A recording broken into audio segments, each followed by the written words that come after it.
Hello and welcome to the call sheet. Today's guest is Timothy Reckart. Hi, Tim. Thanks for coming. Hey, Matt. Thank you. So we're here to talk today about animation.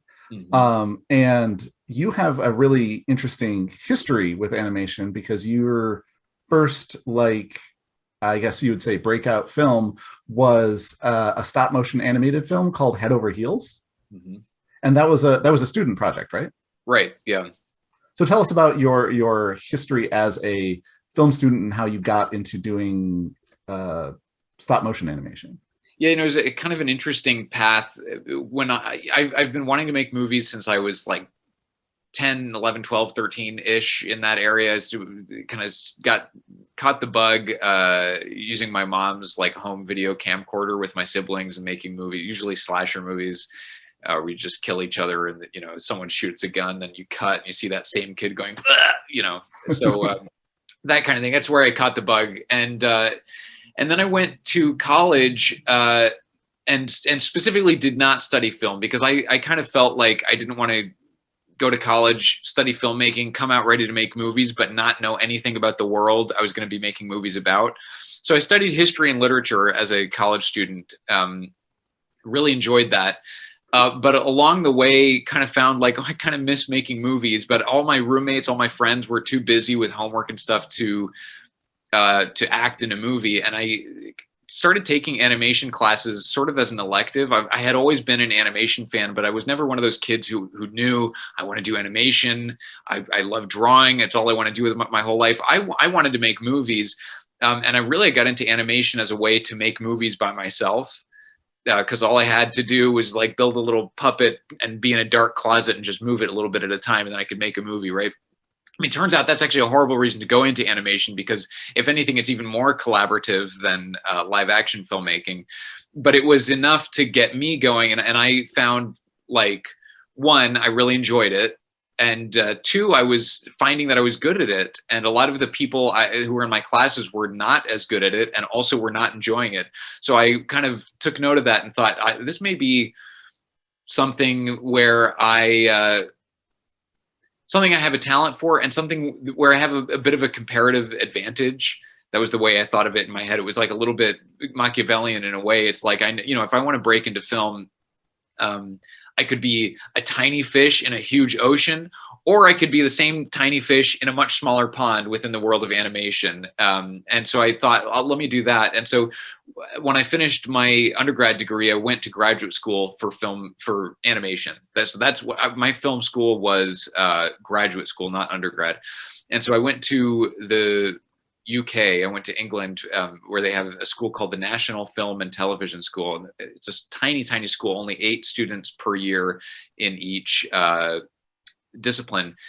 And the reason I went there was that's the place where Nick Park created Wallace and Gromit. Oh, wow. They had and still have a good relationship with Aardman Animations. And I had done, as an undergrad, I did a little internship at Aardman. And I always loved Aardman, loved claymation, stop motion. And so I thought, well, this is going to be a good place for me to go. And the other thing I liked about the NFTS, National Film and Television School, is that their degree was not in animation. A lot of the schools that teach animation to undergrads or graduates teach animation, but this was a course in directing animation. Oh, and what would you say is the distinction there? What? Yeah. Well, animation is the process of bringing something to life, whether it's a clay puppet or a drawing or a CG character or whatever. And every animated film has animators. And sometimes if it's a small little indie project, that animator is also the director of the film. But the director is the person who is sort of in charge of the story. And there's not just the story, but just all of the pieces that make up the storytelling of film are under the purview of the director. So animation is one of those, but there's also the the editing, the production design, the cinematography, the music. So all of those different elements, usually are not done by the director, and it's just, I guess, happenstance that a lot of directors at this level are also animating their own films, but it's not the case when you get out into the industry. now flash forward however many years, 10, 15 years or whatever, and I am directing animation, but I don't animate my stuff anymore. So there's there's this whole I guess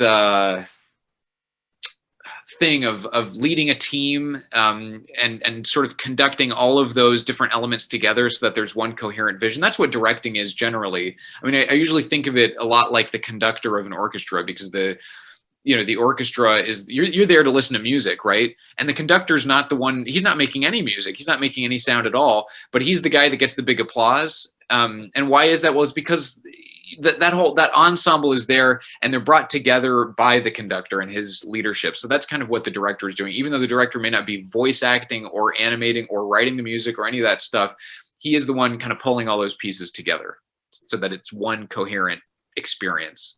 So what you're saying, if I'm understanding this correctly, you started out learning the actual task of animating a character or an object or whatever, and you transitioned into directing, which is not exactly the same job, over the course of your film studies. Yeah. I guess as an undergrad, when I was taking these animation classes as an elective, that's where I learned to animate. And then at the NFTS, their program has as a prerequisite, you have to already know how to animate when you come here, because that's not what we're going to teach. We're going to teach how do you use the tools of film language to tell a story within the world of animation. Did you try other kinds of animation before you wound up on stop motion? I tried, well, I started with stop motion because it was always the most intuitive one for me. But I tried, in the midst of all that, I did try a little bit of 2D animation. And it just, you have to be, not only have to be good at drawing, you have to be good at drawing while drawing fast, right? You have to be able to draw a lot of really good drawings quickly. And anytime I am happy with one of my own drawings, it takes me forever to actually get that thing out. So I found that I'm just not, I don't have the draftsmanship that it takes to be a 2D animator. So one of the things I love about stop motion is you make the puppet once and then you're done. All you have to do from there is move it, you know? Gotcha. So to give people a sense of like the scope, all of this eventually led up to your film Head Over Heels, which was ultimately nominated for an Academy Award, which is, a very impressive feat. How many student projects from undergrad and grad would you say you worked on before you made Head Over Heels? Right. Yeah. It's, like every little semester long class, you kind of end up with a little project at the end. And so I did as an undergrad, I think that I had like 3.5 little shorts. I say half. I was in one class where like 2 weeks before the end of the semester, I had been building all my sets and puppets. And I was finally getting to the end, and the professor said, "Tim, this is a class in animation, not puppet building. If you don't have anything animated, I'm going to have to fail you in this class." And I was like, "Okay, thanks for the feedback." And it's like, shit, I'm going to start. I don't know if this is, sorry if I'm not allowed to cuss on the show, but anyway, yeah, I had to jump right in and just get half of a movie animated. The other half of it was storyboarded. But anyways, yeah, I had those as an undergrad. And then at the NFTS, the way the program works, it's a 2-year program. And over the course of the first year, you'll work on a handful, I would guess maybe about 5 different projects. And those projects are kind of all aimed at, like, that one was, this one over here is all about working with the sound design students. Because the cool thing at the NFTS, by the way, just take a little sidetrack here, is that there are the directors, live action film directors, animation directors, and documentary directors, 8 of each. And then there's 8 editors, 8 cinematographers, 8 sound designers, 4 composers. But you sort of basically, they're like an old timey studio where they have a stable of directors and a stable of crew people for those directors to work with. And so so that's what you assemble for your final project, is a crew of all those fellow students. But prior to that, we did projects where, like, it's the animation directors and the sound design students are going to be doing a project together. So we did a project that was just all about animation and sound. Then we would do a project that was all about animation and music, and another project that was like, how can you, what's an animation film idea that could come out of a production design idea. And that's actually where Head Over Heels started. That exercise was something we were doing with the production design students, and the task was basically they dumped a bucket of like postcards on the table, and you were just supposed to grab a few at random and look at the thing on the postcard and see if there was a spark there, and kind of develop that into a concept for an animated film. And that's where Head Over Heels started, because I picked up this painting called The Philosopher in Meditation by Rembrandt, which was not a painting I was necessarily familiar with. But in that painting, there's a spiral staircase that kind of goes up backwards. You see the underside of the stairs. And in looking at it, I realized, oh, someone could be walking on the ceiling and walk down on the back side of those stairs while someone was walking up the front side. And it was like, well, that's an animated film. Two people, one on the ceiling, one on the floor. What do you do with that? And that was just supposed to be an exercise. But then when it came to the second year, and the second of the 2 years at NFTS, you spend the entire year on one project. Okay. And you kind of approach the school with 3 ideas, and you know, they select the one of your pitches that they're going to produce. Is Head Over Heels the one that you were like most inclined towards? Yeah, you know, at first, no. I had this other idea that was very like Coen Brothers-y and like very dark, and like it was just gonna all be about like things get bad, then worse, then really horrible, and just before it goes totally black, it just gets worse again. You know, it was like one of those, and that appeals to some like inner part of my aesthetic sense. But I at the time was dating a girl who's now my wife, and I told her my ideas, and she really sparked to Head Over Heels, and she thought it was so sweet. And I could just tell that if I made the other movie, it was going to be a movie I was making for myself and not really for anyone else. So I kind of learned in that moment, I'm kind of a different filmmaker if I make a movie, depending on who I'm making a movie for. And I decided in that moment to make a movie for her, and it served me well. Yeah, you should. She has good taste. Yeah. Your wife does. For those of us, me, I've obviously seen it, but for the people who haven't seen it, it's out on the internet. It's really easy to find, Head Over Heels. But can you tell us just real briefly, like what it's about, and what exactly is the interesting, when you were talking about the upside down thing? Explain that, because people who haven't seen it may not get it. I have the poster up here. So it's the idea is you meet this husband and wife who live in a house together, but the husband's on the floor and all his stuff is on the floor, and the wife is on the ceiling. She's walking around on the ceiling, all her furniture's up on the ceiling. And so the idea was, it's kind of a visual poetic metaphor about the way, especially later in life with a married couple, you know, you get so used to living with each other, you kind of stop seeing each other, and you start living separate lives. And it's something, you know, I had just seen bits of that in older married couples that I knew. I mean, it's almost like casting aspersions to say my grandparents were like that. My grandparents weren't like that. They yelled at each other a lot, which I eventually realized was their way of saying, I love you and I see you and I remember that you're here. But a lot of people just get used to each other. And part of what I wanted to do was just blow up this idea we have from movies that love is something you fall into. It's true at a certain stage that you fall in love, and it is literally just like the force of gravity. You fall in love, you didn't have to do anything. But once that's finished, a loving romantic relationship takes a lot of work and effort and just a constant watering of the plant, you know? And so this idea of a married couple that has sort of forgotten that, and they need to start making the effort to figure out a way to come together. That's kind of what the movie's about. So that was a student project that you made with other students, and it was very well done. Tell us a little bit about how you got from your school in England to the Academy Awards in Hollywood. Right. Well, we finished the film. It was 15 months in the making, and we had this film that we were very proud of, very happy with it. About 10 minutes long, which is on the long side for an animated film, but still felt like we had something good. And so then the next thing, once you have that film, is like everyone's coming out of school like, well, I want a job.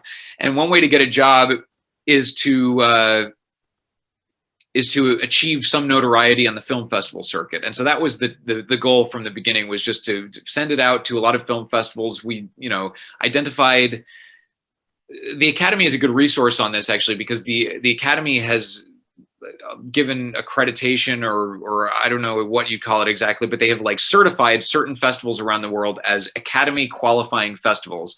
And what that means is if you win the grand prize at that festival, you are now qualified to enter your film for the Academy Award. And you don't necessarily have to be going for the grand prize to use that list, because what that list also becomes then is like, this is a list of the most prestigious competitive film festivals in the world. And, so that's now something you can use as a little bit of an agenda of like, these are the film festivals we're going to prioritize. And we're going to send our film to those ones first, see how we do, then maybe drop down a tier after that. And so that was what we did. And along the way, picked up 3 qualifying prizes, one at Austin, one in Anima Mundi, which is in Brazil, and then another one at the Heartland Film Festival in Indiana. And that was great. So we were now qualified for an Oscar. So we submitted to the Oscars. So then once you're qualified, you're on the long list. Then at a certain point, the Academy does a preliminary pass at that, and they shorten it down to a short list. And then there we were on the short list. And then from there, they vote on which films from the short list to nominate. And then we were nominated, and it was amazing. And sort of one of those things where like, that morning we knew, okay, it's like, this is when they're going to announce it. And my wife, again, then girlfriend, now wife, was there with me when we were kind of like looking at just hitting refresh. And finally we saw, oh my gosh, the film was announced. It was really nominated. And she was like behind me kind of going, woo, woo, woo. But I was just like, I just hope they spelled my name right, because my name's always getting spelled wrong. So, but it was just one of those things where it's like, it kind of didn't hit me, didn't really like penetrate my head. It took some time for that to sink in, like, wow, that really happened. We're really going to go to the Oscars. And so we, got, I think most or all of the team that worked on the film, all those students got to go to the actual Oscars event. And it was, super cool. Like, I mean, what can you say? It was like, that was the year that Adele performed Skyfall at the Oscars. I wonder what else I remember. But yeah, it was really cool. I remember at one point being there. That was also the year that Jennifer Lawrence wore her big white dress, and I think she tripped on some stairs. That was kind of a memorable media moment. But I just remember, the reason I bring her up is that I was going back into the governor's ball, having gone to the bathroom, and I came back in to figure out, oh yeah, where were the people I was just talking to? And Jennifer Lawrence was on her way out as I was on my way in, and I did one of these, like to like look around her to say, hey, whoever you are, you're kind of in the way. I was looking for that, and it was just like, it kind of sunk in for me, like, I just did that to Jennifer Lawrence. And so it was just very cool to, like, for that magical night, be there with all of the glitterati of Hollywood. But the thing was, like, sinking in throughout the whole experience was this voice in my head that was like, but you still don't have a job, Tim. And so I enjoyed it to the extent I could, but like, what I really wanted was a career. And an award is nice, but it's not a career. So that was kind of the next frontier for me. So speaking of that, I wanted to talk about your next big feature. You eventually, a few years after your Academy experience, you were directing a feature-length film that was released, had a big wide release called The Star. That was how many years later between your Academy Award nomination and your feature debut? Yeah, so it was a 2013 Academy Awards, 2013 when we were nominated, and then The Star was released in 2017, but I started on that in 2015. So it was a 2-year gap between two and a half years between A and B. Yeah, that's sort of, some people might be surprised to hear that, because you would think, even though you were nominated for an Oscar, which is like incredibly hard, especially for a competitive category like shorts, because people are making shorts all the time. And yet you didn't immediately go into, I get to go make a movie at Pixar or something like that. Like, you had a number of years. And some of your credits, I know you worked on Anomalisa, which was the movie by Charlie Kaufman, the stop motion one that he did. And also there's a TV show that I absolutely love, because my daughter absolutely loves, called Tumbleleaf. Mm-hmm. And these were kind of regular animation jobs. You were not like the top dog. You weren't the director in charge of everything. You were, like you said, an animator and not a director, right? Right. So tell us a little bit about that process of, like you said, I need a job. finding a job and what that was, like Right. for you at that point. Well, at the time that all of the Oscar stuff was happening, I was living with my brother in Brooklyn, in New York, and I was doing this because my girlfriend, I was hoping soon to be my wife, was also living there, and she's a New Yorker, and she wanted to live in New York, and I had heard good things about New York, and like New York and animation, you can work in commercials and stuff, and I didn't. Hollywood felt too distant, I guess, and so I was trying to hack it in New York. But what I really was spending most of my time doing was teaching SAT prep to students in Long Island, which was not really what I wanted to be doing. I think I picked up one gig really as a freelance animation person out there in New York. And after the Oscars finished, I had to sort of pack up my tux and put everything in suitcases and fly back to New York and unpack it all and be there back in my apartment in New York and kind of be like, okay, now what? And that summer, I went back to an old job that I had done now and then while living in New York, which is I went to work for the New York Film Academy. And during the summer, they have the summer camp for like middle school and high school students. And I just remember I was kind of a jack of all trades for New York Film Academy. And I remember this like 13-year-old kid saying, hey, IT guy, like kind of snapping his fingers and saying, hey, my flash drive's not working. Can you fix this for me? And I was like, you little son of a bitch. Like, I'm an Oscar nominee. I was thinking to myself, like, I don't belong here. Someone get me out of here. Like, this is not what's supposed to be happening. But yeah, it was like a year and a half of living in New York and not really getting any real film jobs. And then Hannah, my wife, finally got into film school out here in LA. She went to AFI. And so as she started at AFI, she moved to LA. And I was like, all right, fine, I'll move to LA too. And like 2 weeks later, I got a job working on Anomalisa. So part of the lesson there is like, you should be in LA if you want to be doing film, because not because there aren't opportunities elsewhere, there are, but the volume of opportunities out here is so much greater that you're just going to be able to roll the dice so many more times. And out in New York, I think, there were animation companies, but they were all staffed up. So I would have had to like murder somebody in order to like actually find a vacancy where I could work in animation in New York. So, so I picked up my first job in Hollywood was animating on Anomalisa. I came in as a junior, like it was like my entire reel that I applied with was just clips from Head Over Heels. I didn't have any professional work to show. It was just my student film. And I think my timing was a little lucky because there was just a lot of stop motion projects going on at the time. And some of the people that could have been crewing on it were working on Robot Chicken. And then there were some other things. So it was like Anomalisa needed people. So they brought me in and I was on that for a little over a year. And that got, suddenly I had a reel. So, I was like starting to pick up also professional connections, like meeting fellow animators, understanding like what the different employers in town were. So that first gig was very meaningful in terms of giving me a lay of the land, so that when that wrapped, when Anomalisa wrapped, I didn't have to wait that long before I was hearing from my friends, Anomalisa is, Tumbleaf is hiring.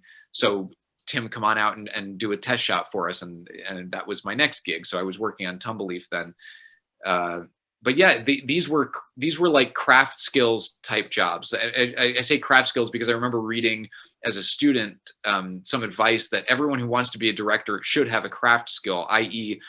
editing or animating or, drawing storyboards or something that people are going to be willing to employ you at before they're willing to employ you as a director. So certainly in my case, that was true. I was very glad that I had skills as a stop motion animator, because otherwise I would not have had any way to make money out here.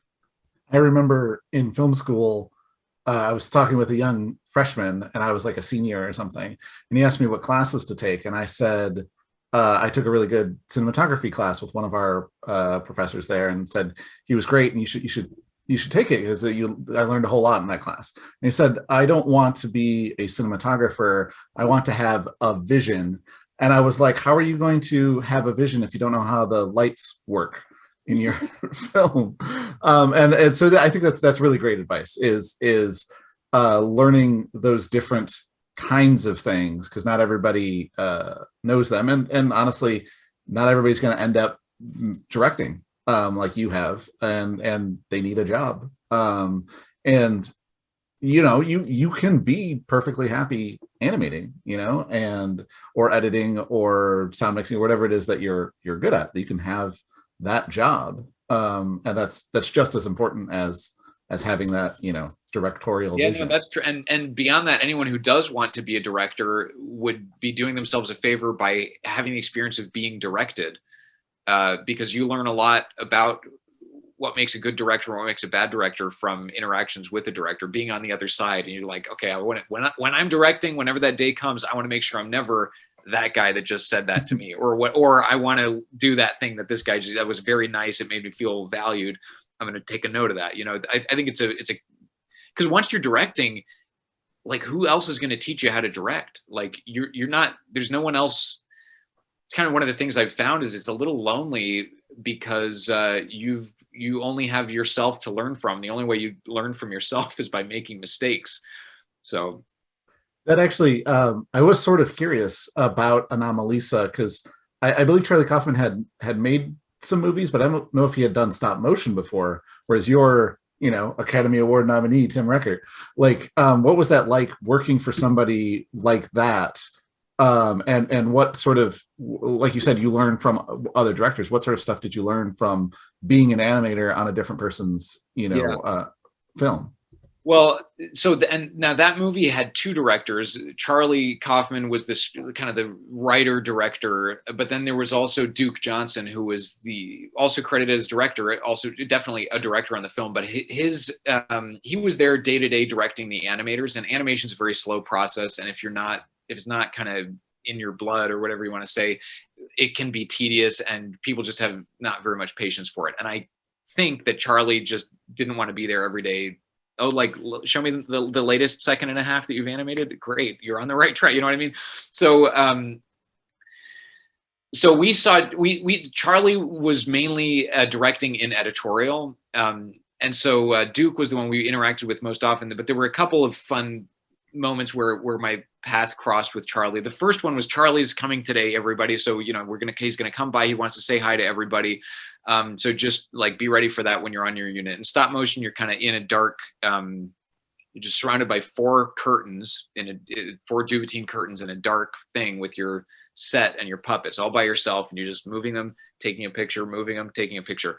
And so Charlie was going around through all these units saying hi to everybody, and I'm a huge Charlie Kaufman fan. I love especially Eternal Sunshine of the Spotless Mind, not directed by him, but written by him. But it was just, I was excited and nervous about Charlie coming. I'm finally going to get to meet him. And I was like, Tim, just don't be a fanboy, like, play it cool. Just don't make it weird. And then Charlie came to my unit. I was like, hey, Tim, Charlie's here. You want to say hi? And I was, there I am with my puppets. And I was like, so determined to play it cool. All I did was like, oh, hey there, Charlie, and kind of went back to animating. And what I didn't realize, but until I realized, did I see that out of the corner of my eye, was that Charlie entered the room with his hand out to shake my hand. And I just like totally like left him hanging. And then I realized that, and I was like, oh, sorry, ha ha ha. And it like totally, the cool guy thing went out the window. But Charlie was very gracious and made us all feel appreciated. But then there was this other moment when I was animating on a shot, and Duke, sometimes in stop motion, you can't, like, if you're on frame 88 out of 120, let's say, and the director's like, frames 45 through 55, I've got an issue with them. You can't kind of just go back and change something in those frames. You have to do what's called a cutback, which is just basically throw out the later half of your shot, go back to frame 45 and try to make your puppet match up with where it was at frame 45 and start over from there, right? So that's a cutback. It's very painful when it happens. And Duke wanted to give me a cutback on a shot that I was doing, and I was like really happy with it. I was like, no, I think I can salvage it. This thing, And it was a shot of Lisa, who's voiced by Jennifer Jason Leigh. And I was like, I think I can make it to the end. Let me go. And Duke was kind of arm wrestling me with it on that. And finally he was like, okay, Tim, I was trying to spare you this, but he pulled out his phone, and he had gotten a text message of feedback from Charlie on the shot. And Charlie's text was, this animation destroys everything that was cute and charming about the line read. And so I was like, okay, I'll start over. I'll take the cutback. So, you know. Well, the first 45 frames were good. So Right. there's that. So you were working on you were, as an animator, you were sort of the lower level person. And while you were, I assume while you were working on those movies and shows, you were pitching feature projects or something. Yeah. Basically, I'm sort of curious, how did you wind up working on The Star? Right. Well, there were kind of two things going on in parallel. One of them was all this stuff we've just been talking about. But then meanwhile, back with the Oscars, it's not totally true that I packed up my stuff and went home with nothing to show for it other than, now I'm an Oscar nominee. When I was in LA, I got repped on the strength of the nomination. So I got a manager and an agent who repped me as an animation director. And so while I was working on Anomalisa and Tumbleleaf, they were sort of hawking my wares, like just shouting my name. So, Tim Reckart, he did this short. Anyone want him to, consider him for your movies and stuff like that. That's their job. And they only get paid when they get me a job, so they're incentivized to do that. So, so there had been, I think, a couple of things that crossed my desk from them. But the first one that really kind of clicked was The Star. I'm Catholic. They had been looking for someone who, was a believer to do a movie about the Nativity. And, so it was a good match, and I had a take on it that they liked. So the way this works is that, a lot of times these movies are not pitched by the director. Sometimes they are. In this case, it was something that they had bought from a writer. It was a pitch they bought from the writer. The writer had either written up a treatment or maybe a full draft. I don't remember. But then from there, they take what they've got and they're like, this is the project we want to work on. And they show it to a bunch of directors, and then the directors say, these are my thoughts. This is the direction I would take it in if it was me. And then they're like, it's person A, B, C, D. Which take did they like the best? They give it to, at least they'll engage in further conversation with the person whose take they thought was most promising. And one thing I've learned on that is that,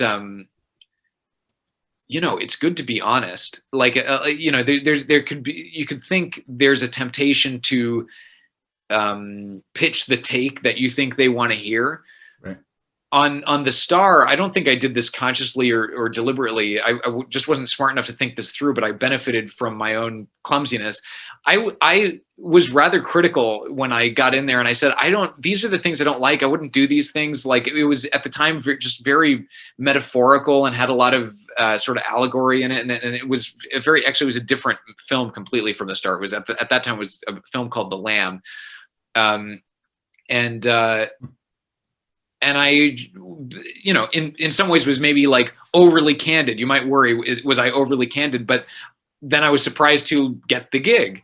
And I realized in retrospect that, like, you really have nothing to lose giving an honest take, because if, the worst thing that happens is, like, you describe the movie you would want to make, they're not interested, so they pass. And that's great, because if you had given them a version of the movie that you didn't want to direct, but it's what they wanted to hear, and they're like, yes, we'll hire you.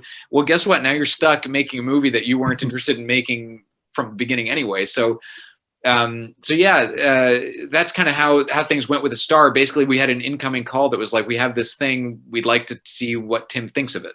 And so it was, thanks to my agent and manager that I had that opportunity. So I want to ask you a little bit about your personal life, since you brought up being Catholic and stuff, and you worked on a Christian film like that. By the way, Star is a great film if you have kids and want to look for a fun little Christmas movie. It's great. It's very funny. But I'm sort of curious. You're married and you have 3 kids now. Right. And your wife works in the business. She's a working cinematographer. That's what she went to AFI for, if I remember correctly. So how do you guys manage that? Because working in entertainment, it's very time consuming. It's hard for people to go on dates. And yet you guys have been married for a while. I don't remember. Yeah. You've been married, you have multiple kids. How do you guys handle that? Yeah, that's a great question. When we got married, we're almost 8 years in now, but so it was 7.5 now. And so, yeah, when we first got married, we were both ambitious, professionally ambitious, but we also both came from very happy family lives. And we knew that if we're going to get married and have kids, which is what we wanted to do, we have to commit to the idea that our kids and our family are going to come first. And so we're going to try to achieve these professional ambitions we have, but we hope never at the cost. We're committing right now to each other, never at the cost of our kids or our family life. Now, how were we going to do that? We didn't really know at the time, but it was a little bit of like, let's see what happens. So as it happened, Hannah became pregnant with our first baby while I was on The Star, and that baby was born after The Star was finished, after The Star was basically 4 months after being released. And you know, a career in the film business is very peaks and troughs. You know, when you're working, it's great. When you're not working, you're making no money. And so a lot of times, you know, you when you get that first job, you might be amazed at like, man, look at my weekly. I'm rich, you know. But it's like, what you have to think about is like, you're being paid right now for all the time you spent looking for this job when you were not making any money. That's how you have to think about it. This money's got to cover both the peaks and the troughs. So, but that's not answering your question. I think the thing, we've been lucky, fortunate, blessed in that my peaks have coincided with Hannah's troughs and vice versa.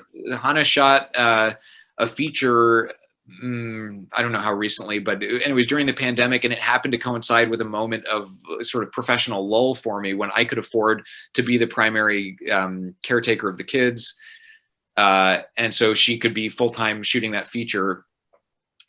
Yeah, so it's we've been playing it by ear, but I think the thing that gives us confidence about we can make this work is that we have a clear sense, and we've agreed to a clear sense of our priorities, which is that it's about our family first. We're ambitious, but these jobs are here so that we can provide for our families and hopefully provide them with inspiration too when they grow up, that they can kind of follow their dreams. But we wouldn't want them to feel like we followed our dreams and left them in the dust, you know? So I want to psychoanalyze you for a moment. The Head Over Heels, your future wife picked as her favorite of the ones that you were working on.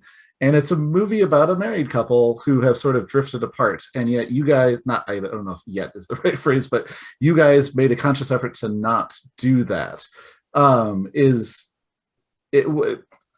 I guess I don't really have a specific question, but I'm sort of curious what you think of that, or if you've ever put much thought into why this movie with this woman. Yeah, well, you know, it's not as disconnected as maybe I made it sound, because the other thing that was going on when I was making Head Over Heels is that for a year, that first year of NFTS, Hannah and I had been long distance. I was in London and she was in Boston and New York. And man, long distance is hard. You know, like we just found ourselves getting into fights and arguing about like, you used this word. Is that really what you meant? You know, and just things like that. And it's because you have such little, so many fewer interactions to work with, that like a little thing can be a big problem. And so I just had this experience. I was living the experience of like, this takes work. This is not happening automatically, this relationship. And yeah, in a lot of ways that was about Hannah and me. In some ways it was like, if it stays like this for 50 years, what are we going to look like? You know, what is a long distance relationship 50 years down the road? If it's always long distance, what does that look like? So your two biggest directorial projects, and you've done a bunch of other stuff, but these two, it seems like they're both of them were very personal to you. Your two most successful projects. Yeah, that's interesting. Certainly Head Over Heels came from inside me, and that was a movie. But then with something like The Star, anytime you are kind of brought on as a director to a project that already exists, there's basically an adoption process that has to happen, where like it's not your baby at first, but soon, after you've invested enough time and your own creative ideas, and the movie starts to resemble you, and you yourself feel attachment as though you had come up with this idea yourself. And Hannah is a big admirer of the cinematographer Bradford Young, and Bradford Young at one point, when talking to AFI students, said something along the lines of, "You shouldn't take a project unless the way you're going to do that project is." See, this is why Hannah should be here to quit. It was something like, only take a project if the thing you can bring to that project could only come from you. In other words, don't be replaceable. Don't just be a plug and play cinematographer. Like, bring something unique and that's you're gonna bring your own point of view to it. It's true about directors as well. And actually, you told me something like this one time, Matt, about writers, that like, if you don't show how the story that you're writing or that you're working on is personal, then what you're projecting is that you are replaceable, right? Yeah, that's advice that I got from Ron Howard. Was not to name drop, but he's smarter than I am, so you should listen to him, not me. But he basically said that, like, you might have a great idea, but there's so many great writers out there. Why wouldn't I hire Aaron Sorkin to write this script? And the reason can only be if you or I or whoever the writer is the only person who could write that script. At which point you can't hire somebody else. You have to hire this person. Right. So I think you can apply this to directors who are brought on, but also a lot of writers make their living doing punch-ups or revisions to scripts that already exist, and it's the same process there. You've got to find the thing that makes that personal to you, and sort of lean into that, so that what you're bringing to the project is special and not just pure craft. Now, did you apply that logic to your student projects? Like when you were in undergrad or prior to Head Over Heels, were you trying different things, or were you trying to do stuff that you thought would be appealing rather than what you believed in personally?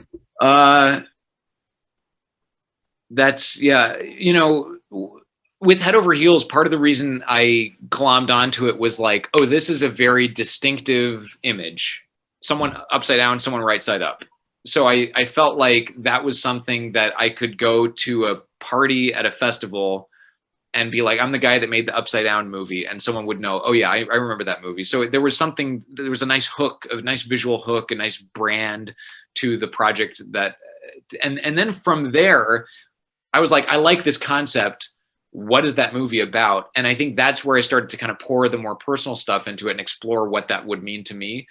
But I do think it's important always to keep the audience in mind. And when you're a film student, the audience is potential employers, and just thinking about like, what do they want to see me do, and how can I do that in the most personal way possible? It's like you kind of need both, I think. I think that's a great moment to end on. I think that's great advice for anybody, whether you're working on a student film or your own little project. If you make it personal and you make it something that only you can make, that's what's going to make it stand out. So thank you for joining us, Tim. Hopefully our audience will get a lot out of that. I certainly did. And we'll see you guys next time on The Call Sheet.